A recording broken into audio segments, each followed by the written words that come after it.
You're what I've been looking for. Sorry I almost got you crushed. It's cool. It's totally cool. Hi there everyone, Lars here from Camille's Harem. Not just a podcast for novice writers by novice writers, but also a YouTube channel by novice writers for novice writers, because writing is an adventure, it's more fun with friends, and in this month of Valentine's where we love to talk about romantic writing, I feel like it is justified to return to that adorable ship of Finn and Huntress Wizard.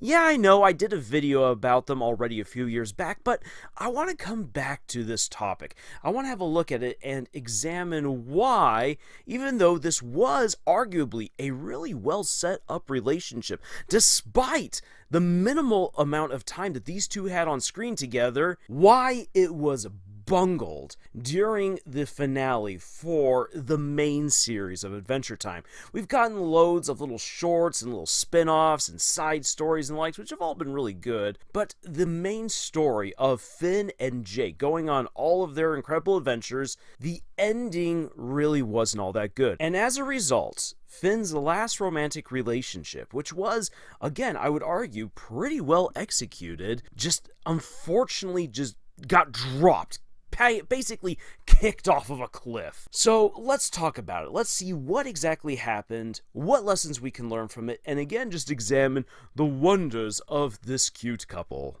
I was playing my flute for you the whole time. So I was just gonna keep playing this flute song about my secret feelings until my flute broke. My flute spell was for you too. Here's the thing, by the time that we get to the last season of Adventure Time, it's clear that the show's best days are behind it. Although I will argue that some of the best writing actually comes in the later seasons, where we really get some strong character development for Finn and for Jake, and a lot of loose threads all get brought together in fantastic ways. The show was no longer quite as popular as it once been. Warner Brothers coming around swinging the axes like, hey, Cartoon Network, you gotta get rid of those shows that aren't bringing in tons of eyeballs. Well, this comes down also to Warner Brothers not fully merchandising a very popular show like Adventure Time, and there were still loads of fans who were really into the show. This is just a matter of bad management, bad handling, bad advertising on the part of the corporate executives and everyone whose job it is to make sure that people do not forget one of Cartoon Network's strongest flagship shows at the time. So yeah, corporate is absolutely mismanaging the show on the sidelines and behind the scenes, but as far as the creators go, I can understand if some of them are feeling a little bit burnt out after season after season after season, and so hey, we kind of want to wrap things up, move on. Corporate is swinging the axe, and unless we deliver a really strong final season, we might not get the chance to do more. Sure, we would like to do more with Finn and with Jake, but okay, we're going to sacrifice all the little dreams that we had. Instead, we're going to focus on making one amazing season. And I can understand that.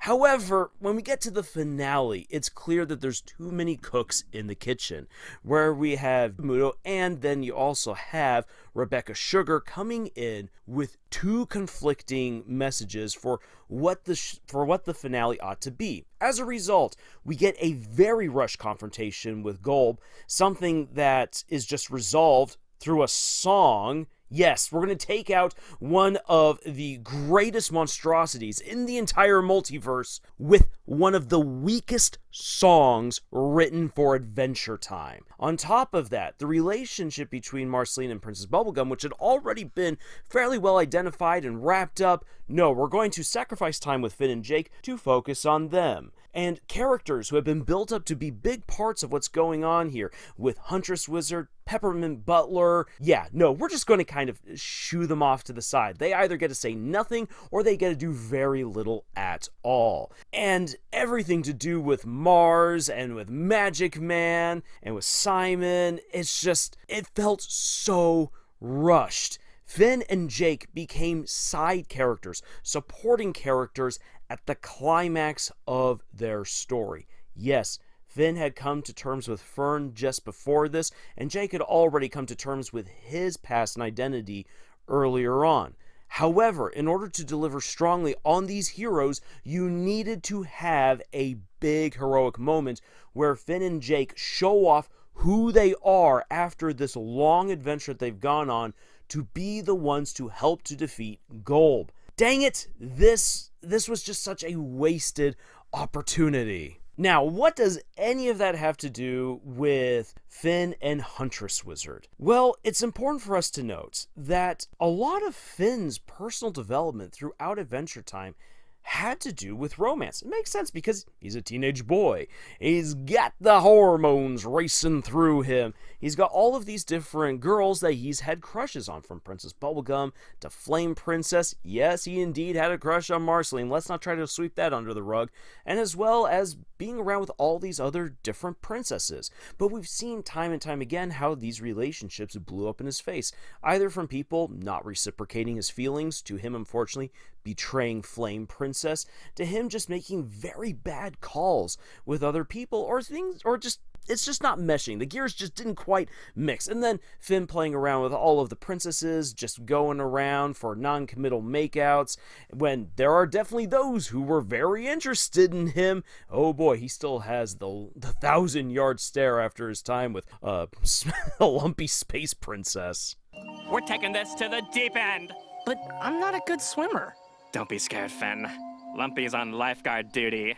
But at the end of the day, Finn's romantic adventures weren't just meant to be some weird joke or punchline.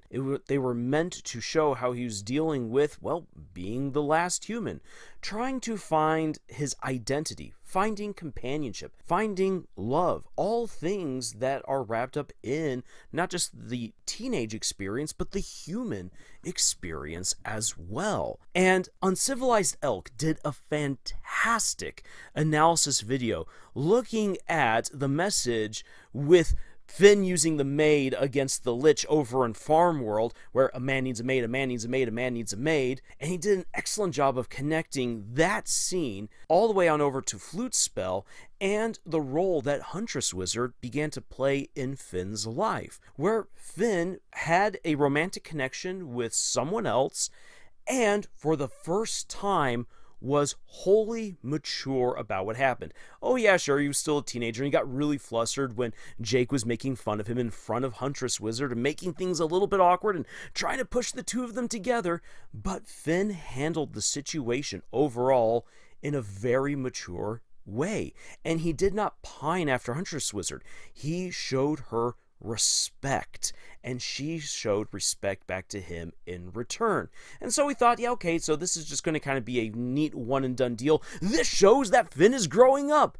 And then we got to see that Huntress Wizard was still interested in Finn, showing up when he was playing his flute, shredding those wonderful bars, and then later on coming to his aid when the banana monster was unleashed on the Candy Kingdom. The two of them go, they hunt down the monster, they slay it, and what's really interesting, something that I didn't quite note when I first did a video analyzing their relationship, is how the two of them just pick up right where they left off. And it makes you wonder, have these two just really been in sync this whole time, that they were able to come back together and be a great team when it mattered most? Or are there possibly adventures that we haven't seen that were happening behind the scenes? Just like how Jake didn't know that Finn was hanging out with Huntress Wizard until way later on when Shelby dropped those greasy deets. Maybe there's a whole lot more happening. Maybe Huntress Wizard and Finn were spending time behind the scenes. Or maybe this is one of those wonderful moments where two characters can come together and be back in sync after not being around each other for so long, thereby showing in a very wonderful way just how strong their connection is. To which Huntress Wizard says, I knew you just needed a push. That's why I very smartly pretended to throw myself in harm's way. We both know you're totally in love with me. and we are given that throughout the rest of the series, that there is this connection, this love between Finn and Huntress Wizard. And even though Huntress Wizard is completely brushed off to the side in the finale, way later on in future adventures for Finn, we get to hear that he's still dropping by Huntress Wizard. We get this feeling through all these other little adventures that Finn and Huntress Wizard definitely are connected, that their love is meant to be. And that's really, really cool. The reason, though, why it sucks to see this in the finale is because it's left way too ambiguous. It's building up to a great punchline, and then the joke never concludes. Or it's building up to a true, not just a confession, like we've already gotten the confession, but building up to the culmination of this relationship, to affirm the feelings between Finn and Huntress Wizard, to see what kind of life they could possibly make for each other.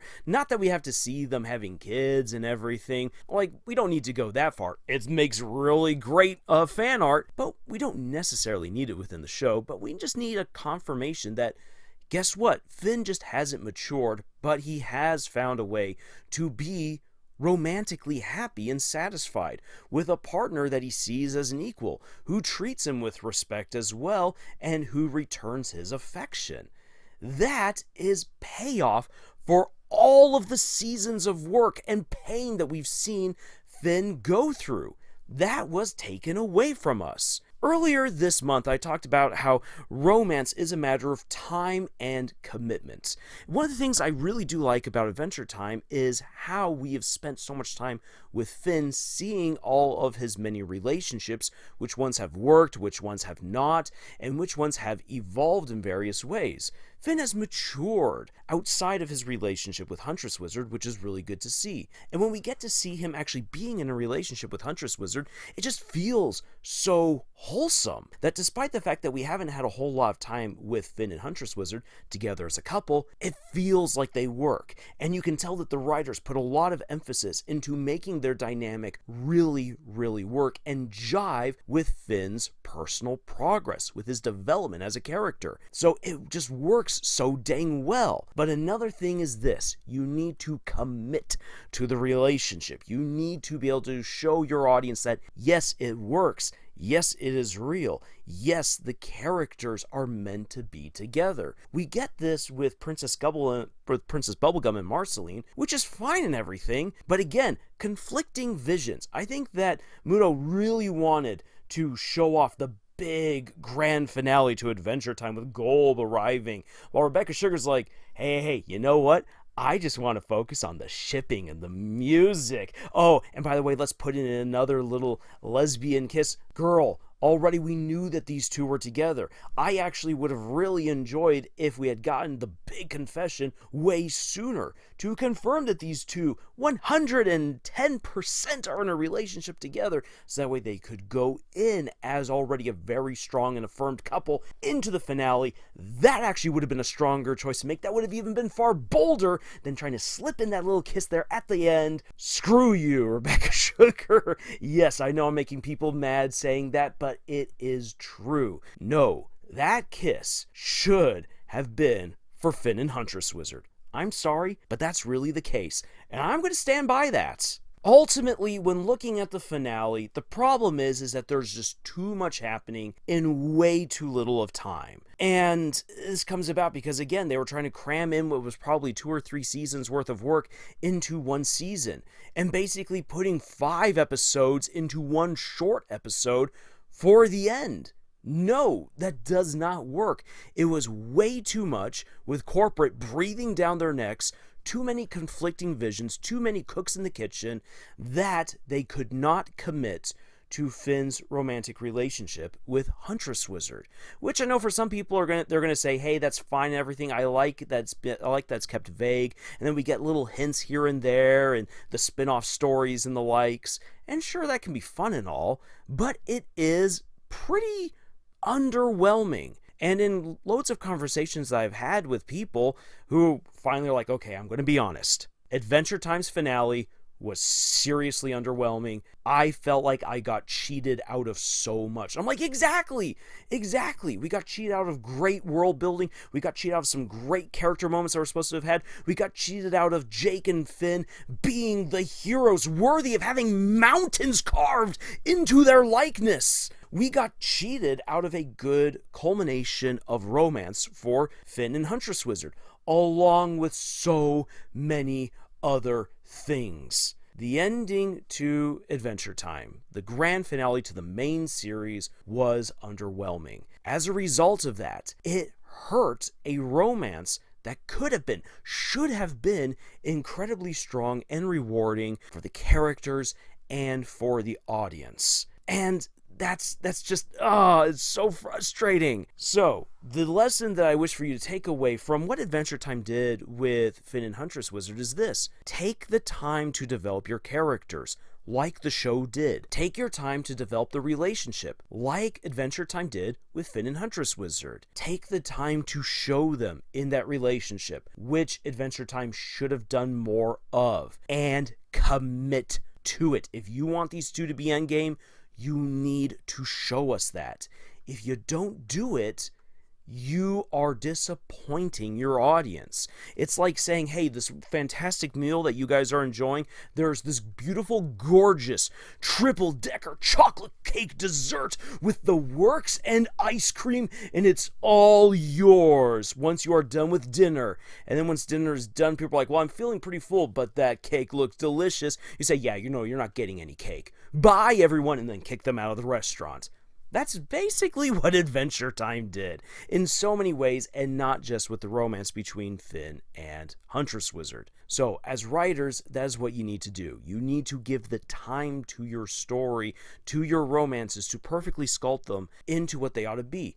Developing the characters, showing us how they grow, showing us who they are in this relationship and the things that they do, and committing to it till the very end if this is indeed what you want. And the fact of the matter is that Muto wanted this. You can see how he guided this relationship over the course of seasons, and yet it got dropped at the end, again, because the finale was just a mess. So please, don't do that with your own stories. Now, if you are looking, though, for stories that truly take the time to craft amazing characters, bring them together in awesome relationships, and deliver to the very end, but are not romantic, weirdly enough, then please check out my book, Monarch Mercenaries. Yes, a story that has almost no romance in it. Why? Well, because we've got space pirates out for revenge against veritable gods.